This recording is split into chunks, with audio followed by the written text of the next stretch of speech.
हाँ जी बेटा,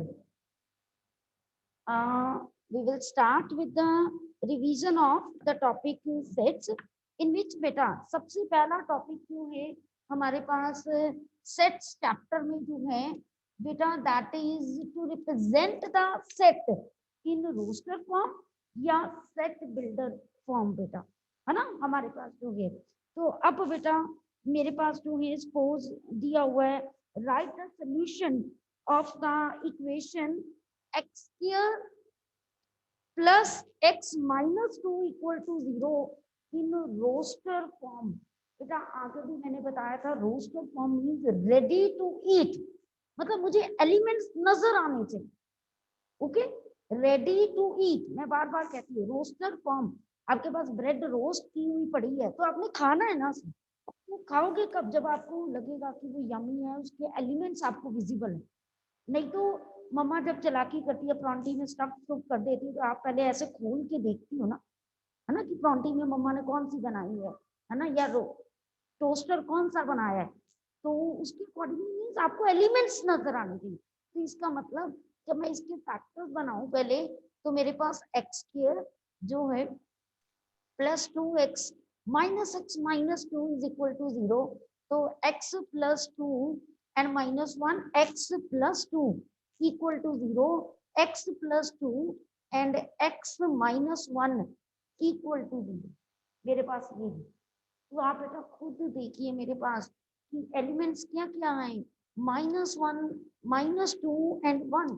इसका मतलब मैं लिखूंगी अगर ए सेट है सपोज, तो देखो एलिमेंट्स क्लियर कट, रोस्टर मतलब एलिमेंट्स क्लियर कट नजर आए। ओके, अगर यही हम कहें कि सेट बिल्डर फॉर्म, सेट करके रखना, आप ड्रॉर में कोई चीज रखते हो, मम्मा कहते हैं सेट करके रखो, आप ड्रॉर बंद कर देते हो, आपको एलिमेंट्स नजर नहीं आते, मतलब वो वर्डिंग में लिखना। ओके, तो मेरे पास में अगर मैं इसी को मैं कहती कि आप सेट बिल्डर फॉर्म में लिखो, तो आप कैसे लिखते? ए सेट एक्स, मेरे पास elements such that, column represent such that, okay, such that X is the zeros of x square plus x minus 2। ठीक है जी, ओके। अगर आप वर्ड रूट्स लिखते हो तो रूट्स ऑफ इक्वल टू 0, तब इक्वेशन बन जाएगा, कोई प्रॉब्लम नहीं। सबको पता चल गया बेटा। पहला 1 नंबर की क्वेश्चन जो है अगर हम देखें इस चैप्टर में बहुत बनते हैं बेटा, और उसमें से फर्स्ट क्या है, रोस्टर फॉर्म में लिखना या सेट बिल्डर फॉर्म में लिखना। ठीक है, नेक्स्ट बेटा अब इसी पर बेस्ड आपकी एक्सरसाइज है 1.1, उसमें जो है सेट्स बताए गए हैं। पहले तो पूछा गया है whether the following are set or not। जैसे मेरे पास है collection of the all the months of the year beginning with the letter J, मुझे right whether it is set or no। Clear cut है, आपको पता है जे से स्टार्ट होता है जनवरी, जून, जुलाई, ठीक है ना, वेल डिफाइंड है ना। तो 100% जब well defined collection of objects होती है तो हम उसे क्या कहते हैं? सेट ही कहते हैं। ओके बेटा, तो मेरे पास जो है यहाँ पर सेट है ये। ऐसे ही कोई एग्जांपल और आ सकता है जिसमें वो सेट बनता ना।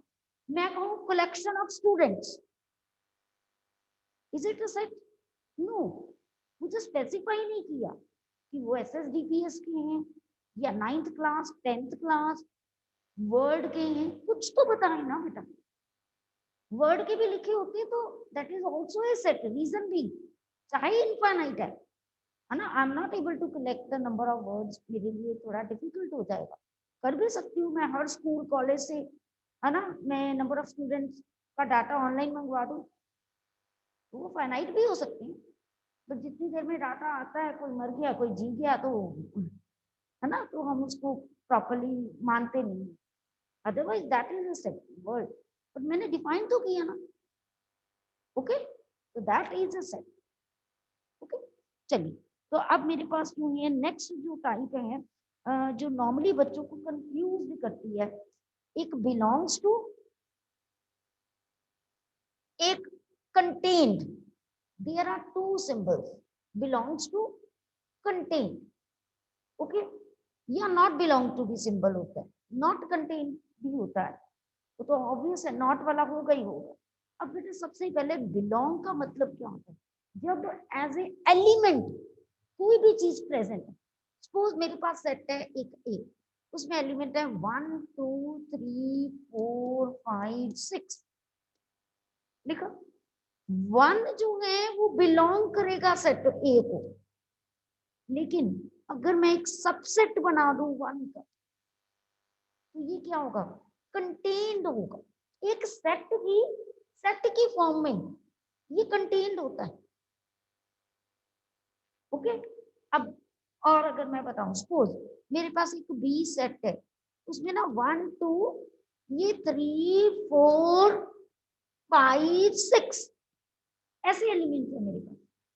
अगर आप यहाँ पर बेटा क्लियर कट देखिए प्लीज, यहाँ 3 4 जो एलिमेंट 3 4 है वो क्या है यहाँ पर बेटा, यहाँ पर बिलोंग्स टू सेट बी है, नॉट कंटेन। क्योंकि देखो सेट 3 4 एक एलिमेंट है, तो एलिमेंट हमेशा बिलोंग कर। ये सबसेट पता कब होता, जब मैं डबल ब्रैकेट डालती हूँ। और यहाँ पर अगर आप एलिमेंट लिखो 3 does not belongs to B, mean it, क्योंकि 3 अकेला एलिमेंट नहीं है यहाँ, 3 एंड 4। ये छोटी छोटी टाइप जो है यहाँ पर बहुत इंपॉर्टेंट जो है पार्ट प्ले करती है। आपको बिलोंग्स टू, कंटेन्ड, एक सेट भी दूसरे सेट में कंटेन्ड होता है, एलिमेंट हमेशा बिलोंग करता है, बस ये फंडा अपने दिमाग में रखना। ओके, 5 जो है ये कंटेन्ड होगा, 5 is always a subset of any element. ठीक है जी, क्लियर टू एवरीवन? कोई डाउट तो नहीं बेटा यहाँ तक? Should I move to next question? Okay, चलिए बेटा, अब मेरे पास जो है नॉर्मली अब क्वेश्चन जो है फर्स्ट एक्सरसाइज में यही है कि एक तो साइन बताइए, belongs to, not belongs to. फिर बेटा इसमें मेरे पास जो है क्वेश्चन नंबर 3 दिया हुआ है जो 1.1, write the following set in roster form. मैं बार बार कह रही हूँ, रोस्टर फॉर्म मीन्स एलिमेंट्स लिखनी। ओके, फिर उसके बाद दिया हुआ है सेट बिल्डर फॉर्म में लिखो। सेट बिल्डर फॉर्म क्या है, मीन्स आप उसके एलिमेंट देख नहीं पा रहे हो, इंग्लिश वर्डिंग में लिखना। ओके, वर्ड्स में लिखना। और उसके बाद सेम ही मतलब एलिमेंट्स लिखने हैं, सीधा नहीं कहा कि रोस्टर फॉर्म में लिखो, उसने कहा कि जो सेट दिया हुआ है उसके एलिमेंट्स लिखो। मीन्स लिखने तो वही है कि 1 आ रहा है कि 2 आ रहा है, उसमें 3 आ रहा है कि 4 आ रहा है, you have to mention that. ठीक है, अदरवाइज ये एक्सरसाइज में सारे 1 1 नंबर के क्वेश्चन हैं जो इजीली हमने ये 2 3 एग्जांपल्स में कवर कर। उसके बाद बेटा मेरे पास जो है डिफरेंट टाइप्स ऑफ सेट्स हैं बेटा, है ना, लेबलिंग हम करते हैं। सबसे पहले एम्प्टी सेट, मैंने पहले ही बताया एम्प्टी सेट क्या होता है, 5 सेट जिसमें कोई एलिमेंट ही नहीं होता। Mean it when you right this, तो दैट मीन्स ये एक एलिमेंट की तरह हो गया 5, then it is not representing an empty set. empty set या तो बेटा ऐसे लिखा जाता है या अकेला 5 से लिखा जाता है। ओके, ये रिप्रेजेंटेशन ही ऐसी, जब आप करली ब्रैकेट्स में एक 5 एलिमेंट लिख देते हो, 5 को लिख देते हो, तो इसका मतलब बेटा वो सेट खाली नहीं हुआ। जैसे आपके पास लैम्डा होता है, एम होता है, एन होता है, ऐसे ही 5 का एलिमेंट बन गया। ओके जी, नाउ कम टू नेक्स्ट बेटा। अच्छा, और एम्प्टी सेट का other name null set and void set भी होता है। ओके जी, the different name of empty set is void and null set. अब नेक्स्ट बेटा मेरे पास जो है इसकी रिवीजन में हम करेंगे finite set and infinite set. You know it very well, finite and infinite sets में मेरे पास क्या होता है, जब किसी भी सेट में एलिमेंट्स को मैं काउंट कर सकूं, मींस डिफाइंड एलिमेंट्स, एक फिक्स्ड 5 है, 10 है, 100 है, 1000 है, मैं अगर लिखूं जैसे 1 2 3 सो ऑन 1 लाख तक, है तो काउंटेबल है ना। If the numbers of elements are countable then it is called finite set. अगर इसी सेट को मैं ऐसे लिख देती, सपोज 1 2 3 सो ऑन ऐसे, तो ये क्या हो गया, इनफाइनाइट हो गया। ओके जी, क्लियर टू यू? हाँ जी, हाँ जी बेटा। अब बेटा नेक्स्ट मेरे पास जो है फाइनाइट इनफाइनाइट में हमें कोई भी सेट दे दिया, सपोज एक एग्जांपल दिया कि check whether this set is finite और infinite. The set is X where X belongs to set of natural number and X is prime. अब बताइए इज इट अ फाइनाइट और इनफाइनाइट? फाइनाइट। कैसे बेटा, आप मुझे बताओ, प्राइम नंबर फिक्स है, इनफाइनाइट हुआ ना। देयर आर नंबर ऑफ जो है फाइनाइट नंबर्स, खत्म ही नहीं होंगे।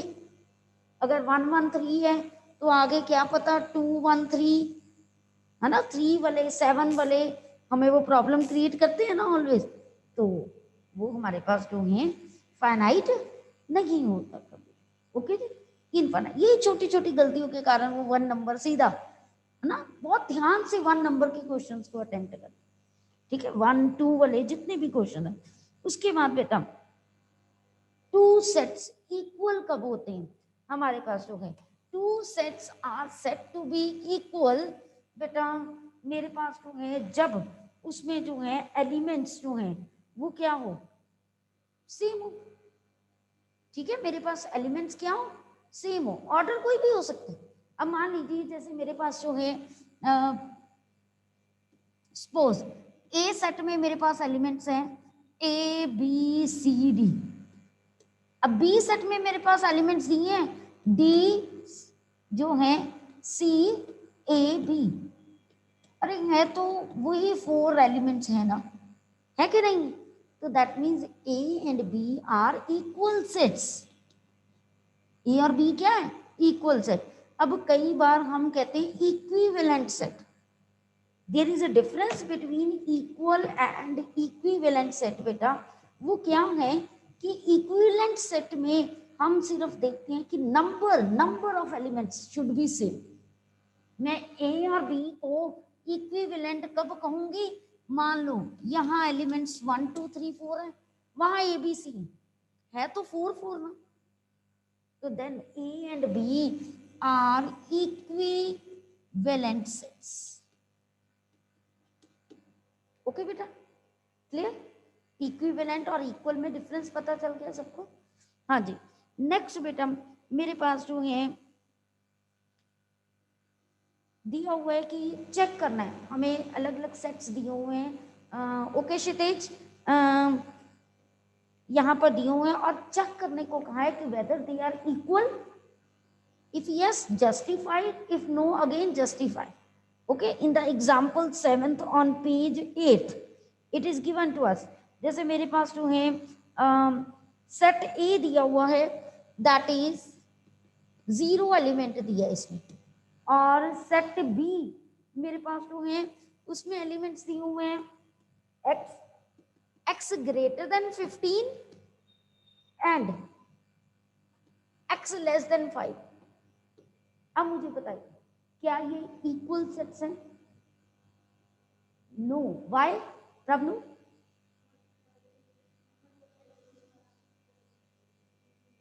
यहां पर अगर मैं देखती हूं तो ये 5 सेट है, दिस इज एम्प्टी सेट। क्यों? क्योंकि यहाँ उसने कहा x 15 से बड़ा होना चाहिए एंड है, और नहीं है ना, एंड है मतलब दोनों कंडीशन होनी चाहिए, और उधर से x 5 से लेस होना चाहिए। एक तरफ से कह रहा है 5 से लेस, एक तरफ से कह रहा है 15 से बड़ा, कोई एलिमेंट आएगा ही नहीं। मीन्स बी तो मेरा 5 एम्प्टी सेट हो गया, लेकिन ए में मेरे पास 0 एलिमेंट है, 0 एज अ एलिमेंट। यहाँ 0 कुछ नहीं को रिप्रेजेंट नहीं करता। ओके, तो that means both are not equal sets. Okay जी, क्लियर बेटा? Very good. चलो अब इसी पर बेस्ड बेटा आगे एक्सरसाइज है, सेम क्वेश्चन सिर्फ सेट आपको वो क्या करेगा, डिफरेंट डिफरेंट दे देगा, उसमें कोई प्रॉब्लम नहीं है। Okay, very easy to do this chapter, hardly मुझे लगता है हाफ एन आवर में ये चैप्टर रिवाइज हो जाता है अगर आप आराम से करो। Okay, now come to next बेटा, सबसेट। अब मैंने पहले भी थोड़ा सा सबसेट के बारे में बताया कि क्या होता है कि मान लीजिए मेरे पास जो है वन सेट इज 1 2 3 4, ठीक है, और इसकी सबसेट क्या होता है, मीन्स ऐसा सेट जो इसी में से बनाया गया, ऐसा सेट जो इसी में से बनाया गया।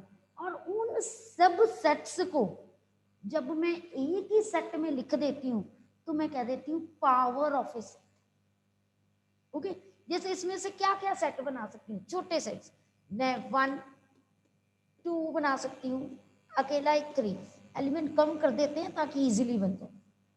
चलो 1 2 ले लिया, ठीक है, फिर एक 1 2 होगा कि नहीं होगा। फिर बेटा साथ में मेरे पास जो है 5 हमेशा एक सेट का सबसेट होता है। ऑलवेज मैंने सारे बना लिए। अब इसको जब मैंने, ये सारे सबसेट्स हैं because these are contained in this. Okay, तो इन सबको जब एक सेट में मैंने लिख दिया तो I write it as P of A. P of A means जो है power set of A. Power set contains all the subsets of a set, ठीक है जी। अब बेटा पावर सेट में कितने एलिमेंट्स आते हैं बेटा, ये हम जो है बेसिकली कैलकुलेट कर सकते हैं 2 की पावर n से, 2 की power n, where n represents मेरे पास जो है number of elements in a set. Okay, तो दैट इज, देखो खुद देखो, यहाँ 2 की पावर 2, आंसर कितना हो गया 4। देखो 4 एलिमेंट्स है इसमें, है कि नहीं, ठीक है ना। तो यानी अगर मुझे कभी भी चेक करना हो कि पावर सेट में कितने एलिमेंट्स होते हैं तो मैं हमेशा, मैं अभी पावर सेट में कितने एलिमेंट्स की बात कर रही हूँ, या आपसे ये भी पूछा जा सकता है कितने सबसेट बनते हैं एक सेट के, बात तो हुई है ना। जितनी एलिमेंट्स है पावर सेट में उतने ही सबसेट्स बनेंगे ना, कि how many subsets can be formed from a set ए, तो आप क्या लिखोगे, दैट इज 2 पावर n, ठीक है। अच्छा, अगर आपसे कोई पूछा जाए प्रॉपर सबसेट, प्रॉपर में ना ये वाला जो सेट खुद होता है ये नहीं लेते, ये नहीं, तब होता है 2 की power n-1। Proper subset means जिसमें वो खुद सेट इंक्लूड नहीं काउंट करते। ओके, हम एक डालते हैं ऐसे सिंबल, एक हम डालते हैं ऐसे, ये होता है प्रॉपर सबसेट। ये होता है कि वो एलिमेंट कंटेंट पूरा का पूरा भी हो सकता है और छोटे भी हो सकते हैं। जैसे आप लोअर क्लासेस में एक लेस देन डालते थे, एक लेस देन इक्वल टू डालते थे, ये प्रॉपर इनइक्वालिटीज है, ये इनइक्वालिटी के साथ इक्वल टू भी है, दिस इज द डिफरेंस। यहां वो सेट पूरा का पूरा आता है, यहां पर वो पूरा सेट नहीं है। पता चल गया दोनों का डिफरेंस, कि अगर नंबर ऑफ प्रॉपर सबसेट पूछा जाए तो 2 पावर n-1 एक कम कर देंगे, मतलब कैसे, 2 power n-1, not in power. Okay, ये भी चीज याद रखना बेटा, 2 पावर n-1, पावर में नहीं माइनस कर देना, नॉर्मली बच्चे ये भी गलती करते थे, ठीक है। चलो आगे बेटा, चलिए अब नेक्स्ट बेटा मेरे पास जो है यहाँ पर जो दिया हुआ है वो एलिमेंट्स ही पूछे गए हैं कि आपके पास वो कंटेन्ड है कि नहीं है। जैसे एग्जाम्पल अगर आप 9th देखोगे मेरे पास, तो एग्जाम्पल 9th में बेटा क्वेश्चन दिया हुआ है, consider the sets, they have write the sets as, एक दिया हुआ है 5, एक दिया हुआ है A, one is B, that is given to you 1 5 9, and the other set is given to you, that is 1 3 5 7 9. Now beta, you have to insert contained or not contained. Okay, so what they have mentioned, phi dash b, क्या आएगा? phi dash b, yes, मैंने आगे भी बताया कि phi जो है हर किसी का सबसेट होता है, तो वो कंटेन्ड हो गई। ठीक है, अगर यहाँ पर आ जाए a dash b section, very good, not contain, क्योंकि a में एलिमेंट्स है 1 3, यहाँ है ही नहीं। अच्छा, अगर मैं कहती a dash c, then contain, क्योंकि a के एलिमेंट 1 3 है, देखो 1 और 3 इसमें है, दोनों के दोनों, तो दैट इज कंटेन। ठीक है, ऐसे ही बेटा, हाँ हाँ, कोई एक भी मिसिंग हो, इसमें सिर्फ 2 ही आए हैं।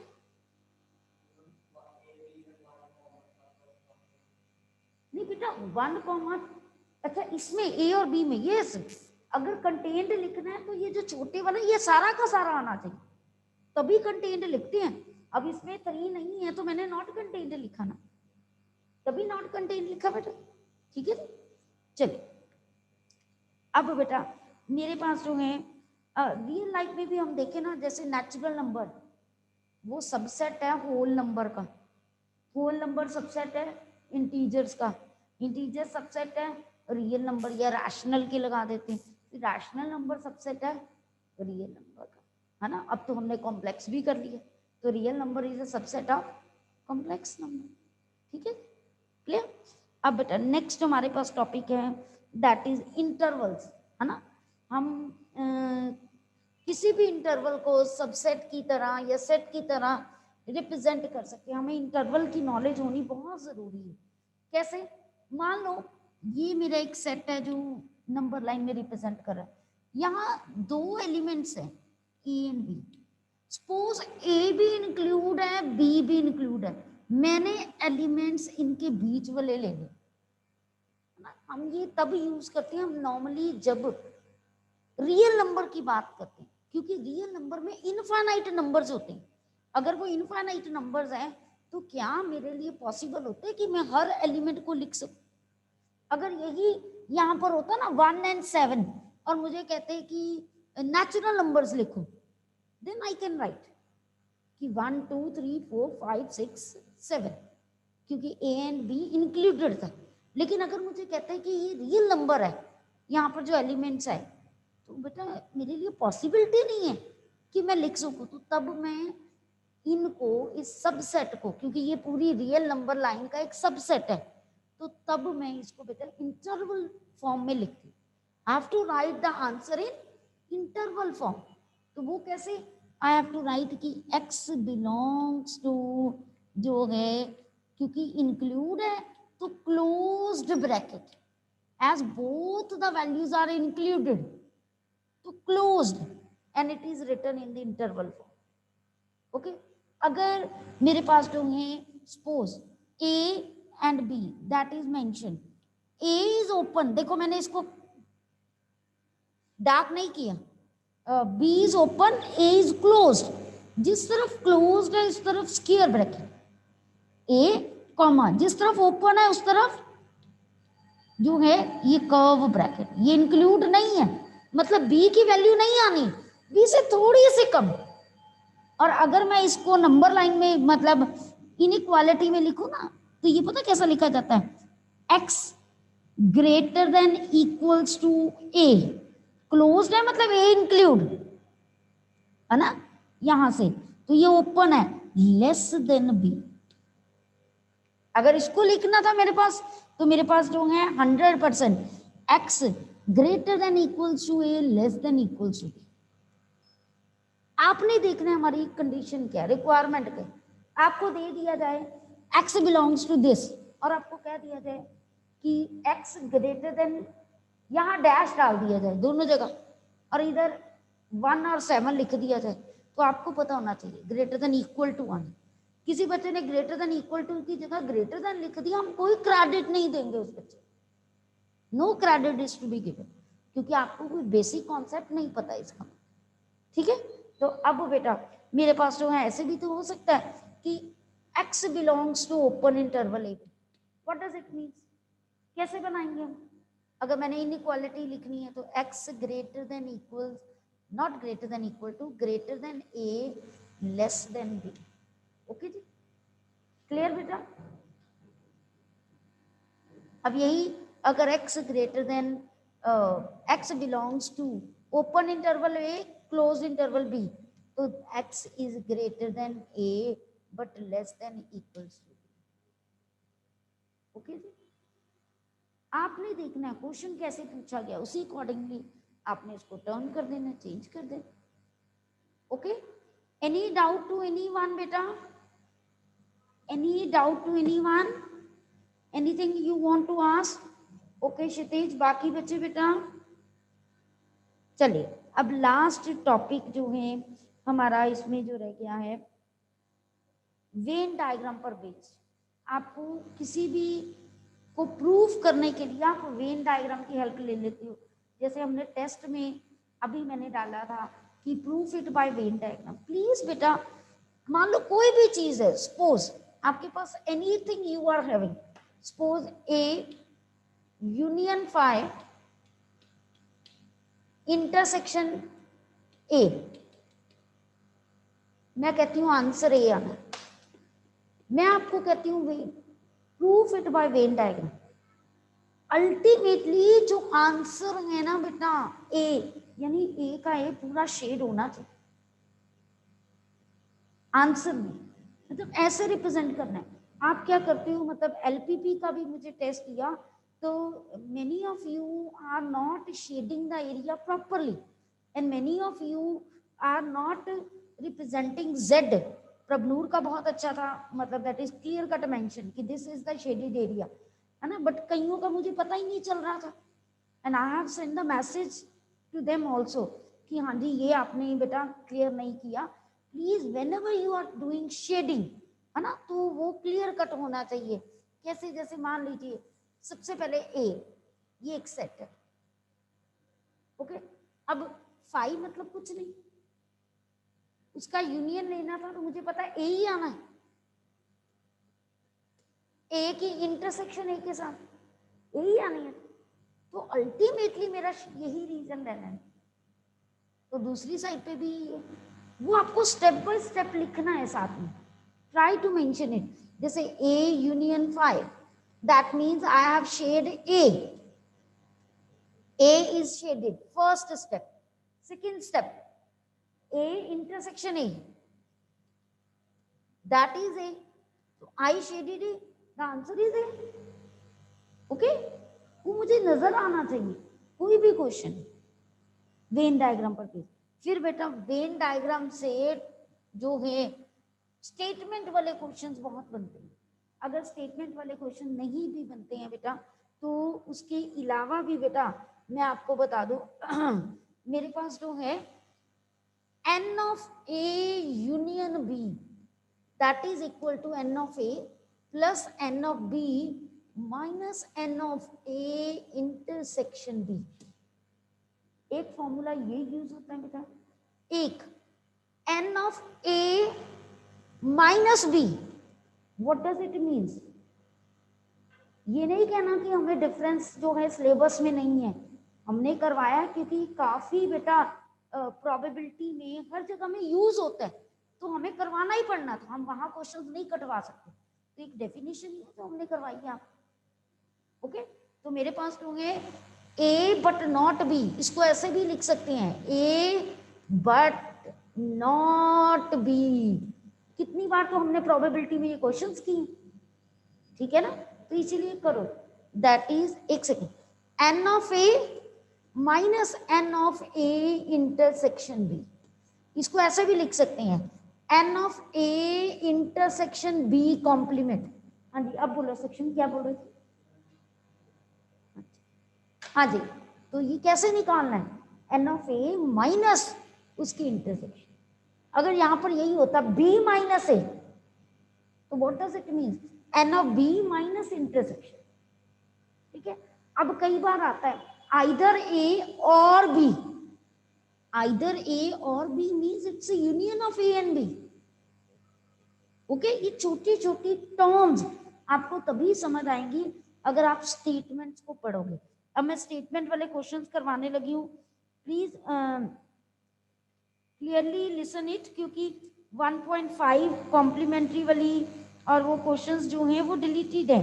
डिफरेंस के क्वेश्चंस कोई नहीं आएंगे, बट ऐसे किसी स्टेटमेंट वाले क्वेश्चन में अप्लाई करना आ सकता है, तो इसीलिए बेटा वो you have to do it.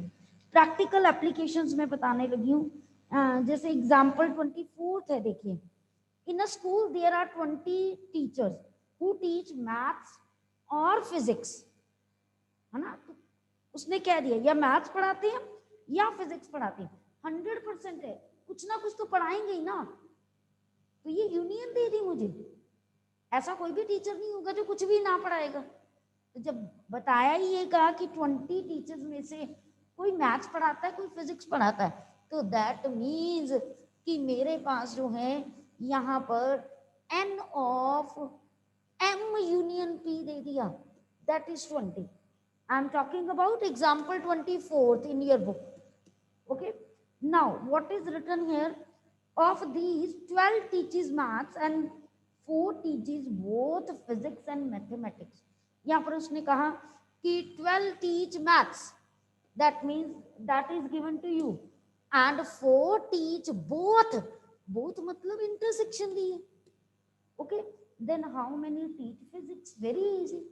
आपको क्या निकालना है, सिर्फ फिजिक्स निकालना है, n ऑफ p। तो you can use the formula directly, n of m union p, that is n of m plus n of p minus n of जो है m intersection p। All the values are there and you can do it. Okay बेटा, now बेटा next statement वाला question करते हैं, example 27। इसमें काफी कुछ कवर हो जाएगा, देखना। देयर आर 200 इंडिविजुअल्स, है ना, with skin disorder. here it is mentioned in the example 27 that 200 individuals are there and having some problem.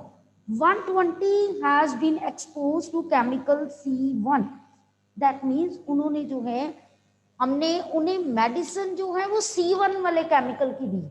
Expose to chemical C1 मतलब we are giving some medicine related with the chemical and that is 120। Now they have written 50 to chemical C2। Now जो है 50 student with chemical C2 and 30 to both जो है C1 intersection C2 जो है that is 30। Find the number of जो है individual expose to C1 but not to chemical C2। यानी क्या निकालना है मैंने, n of C1 intersection C2 complement. अब आप ये नहीं कह सकते कि ma'am complement is not in syllabus, हमने आपको करना तो बताया है ना, क्योंकि आगे +2 के लिए हमें +1 में जो भी टॉपिक प्रोबेबिलिटी की उनमें ये कॉन्सेप्ट यूज हो रहे हैं। तो that's why we have told you how to perform this. That means n of C1 minus n of C1 intersection C2। Okay जी, clear? Now put the values here, 120 minus 30 you will get your answer 90। Okay, ऐसे ही second है C2 but not C1, I think you are able to do. उसमें B minus A मतलब C2 minus C1 हो जाएगा। और next है C1 और C2, और का मीनिंग यूनियन, यानी n of C1 union n2। ऐसे क्वेश्चंस होते हैं जो इजीली आपसे परफॉर्म हो जाए। ओके बेटा, कोई प्रॉब्लम नहीं आएगी इस चैप्टर के। ज्यादा से ज्यादा एक बार जो आप MCQs है ना बेटा,